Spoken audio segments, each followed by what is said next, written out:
Let's go ahead and check in with that forecast and Chief Meteorologist Brad Panovich.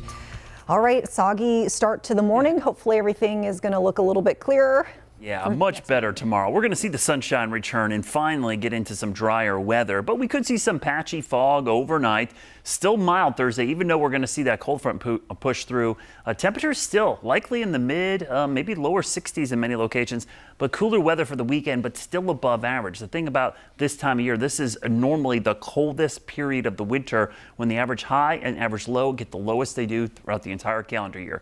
32 and 52. So just being in the mid to upper 50s is a cool down, but it's above average like tomorrow morning. Mid 40s, yeah, cooler, but still way above our average low. We've got that cold front moving through the area now. The bigger story is going to be the drier weather, which is going to scour out the clouds and give us lower dew points, which will make it feel cooler, even though the temperatures will be similar to what we saw today and yesterday. It was kind of muggy. Dew points were in the 60s. So a couple of dry days, and most of the weekend is dry, but this system heading our way late Saturday, Sunday could spread a little bit of rain and maybe some mountain snow. It should not be a huge deal, but that's going to be our next chance of rain. You see the 5-day rainfall forecast, not a lot of rain, but we zero in on Sunday. You know, Saturday, Monday, there's some leftover there on either side of the system, but it's really about Sunday where we have that 30% chance. Now, are we going to see a return to winter weather after this warm spell? And by the way, the warmest first 4 days of January on record. Does look like by next weekend, the jet stream isn't dipping down too far, but we do get into more of a seasonable pattern and maybe even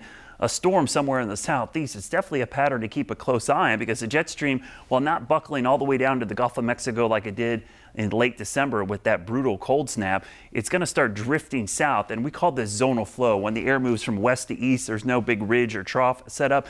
This is when you tend to see kind of typical weather for this time of year. So cooler weather trying to move in. We'll be right on the edge of that as we go into the end of next week. Looking at the forecast tomorrow, I don't know what happened. Our number, there they are, 40s and 50s in the mountains under mostly sunny skies.